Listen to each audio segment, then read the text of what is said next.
अभी हम लोगों को देखने को मिल रहा है कि कोविड के केसेस बहुत ज़्यादा बढ़ रहे हैं। दिल्ली और एनसीआर के एरियाज में नंबर ऑफ केसेस कोविड के बहुत ज़्यादा इंक्रीज कर गए हैं पहले से। इस चीज़ का कारण कई सारे हैं। भीड़-भाड़ या बहुत एक जगह पे बहुत सारे लोग एकत्र होना, जैसे कि आपका कोई मार्केट प्लेस या कोई इंस्टीट्यूशन, कहीं पे भी इस चीज़ का एक मेन कारण देखने को मिल रहा है। हम लोग इस चीज़ को भी जानते हैं कि कोविड का इन्फेक्शन जो है, साथ में कोई भी कोमॉर्बिडिटी हो, यानी कि कोई भी पेशेंट जिनको हार्ट प्रॉब्लम, शुगर या सीओपीडी बोलते हैं जिसको, या रूमेटॉइड आर्थराइटिस, ऐसे कोई भी बीमारी साथ में रहने से जो है कोविड का प्रकोप और ज़्यादा हो जाता है।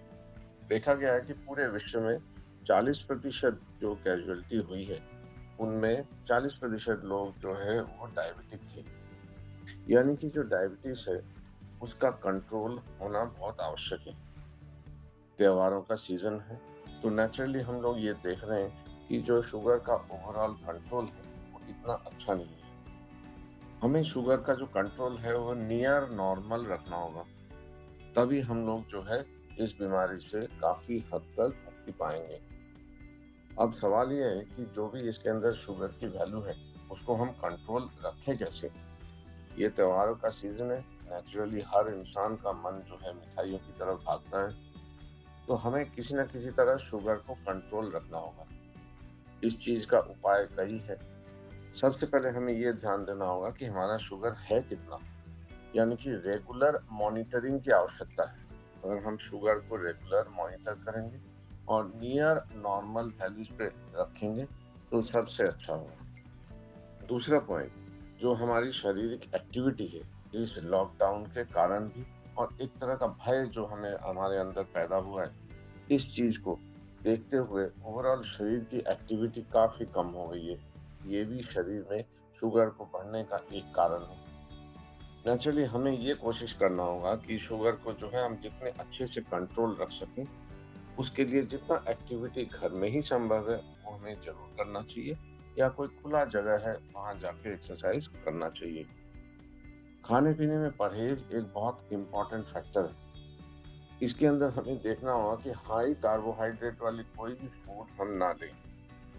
हमें कॉम्प्लेक्स कार्बोहाइड्रेट जिसको बोलते हैं, जिसमें स्टार्च की मात्रा कम हो, ऐसी वाली डाइट को थोड़ा देखना होगा।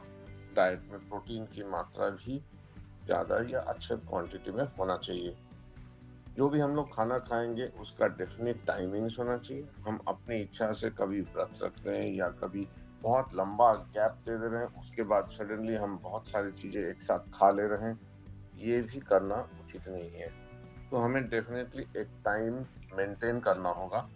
इस टाइमिंग को मेंटेन करते हुए हमें देखना होगा कि हमारा शुगर, जो आजकल हम बोलते हैं टाइम इन रेंज कॉन्सेप्ट, यानी कि कितनी देर तक 24 घंटे में हमारा शुगर कंट्रोल के रेंज में रहा, वो भी हमें देखना होगा। ये सारी चीजों को देखते हुए साथ ही साथ मेडिसिन का प्रयोग भी उतने ही इम्पोर्टेंट है जितना कि दवाई या एक्सरसाइज। डॉक्टर के संस्पर्श में हमें आना होगा। शुगर की जो मेडिसिन की जो एग्जैक्ट डोज होगी वो फिक्स करना होगा। देखना होगा कि जो भी हम लोग मेडिसिन वगैरह ले रहे हैं वो पर्याप्त और सही मात्रा में ले रहे हैं कि नहीं।